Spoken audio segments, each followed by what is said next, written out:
বিষ্ণুই বলেন জাহান্নামের সবচেয়ে হালকা আযাব কি হবে শোনো। জাহান্নামের সবচাইতে হালকা আযাব হলো ওই ব্যক্তির আযাব যার পায়ে দুটো জাহান্নামের আগুনের জুতা পুড়িয়ে দেয়া হবে। ওই আগুনের উত্তাপে তার মাথার মগজগুলো ভাতের মারের মতো টপ টপ টপ টপ করে বেয়ে বেয়ে পড়বে।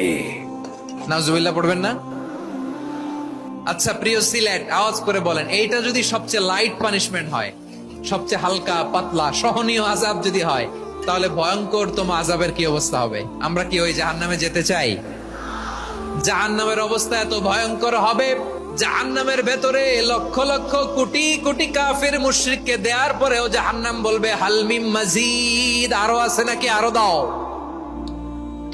কোটি কোটি কাফেরের দল, মুশরিকের দল, সীমা লঙ্ঘনকারী দল, তাদেরকে যখন জাহান্নামে ফেলা হবে, বড় বড় পাথর খণ্ড জাহান্নামে ফেলা হবে, তারপরও জাহান্নাম বলবে হাল মিন মাজিদ, আরো আছে নাকি, দাও, আরো দাও, আরো দাও।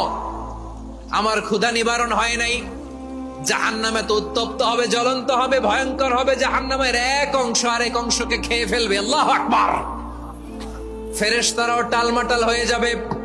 জাহান্নামের রক্ষী ফেরেশতারা কি করবে তারা নিজেরাও বুঝতে পারবে না। কোটি কোটি মুশরিক কাফেরদেরকে জাহান্নামে নিক্ষেপ করার পরেও জাহান্নাম ঠান্ডা হবে না, শান্ত হবে না, বলবে হাল মিন মাজিদ, আরো আছে নাকি, আরো দাও। তখন আল্লাহ তাআলার কুদরতি পা জাহান্নামের ভেতরে ঢুকিয়ে দিবেন। সুবহানাল্লাহ পড়তে পারলেন না মজা করে? কোনো কিছুতেই যখন জাহান্নামকে শান্ত করা যায় না, আল্লাহ তাআলা তার কুদরতি পা জাহান্নামে ঢুকিয়ে দিবেন।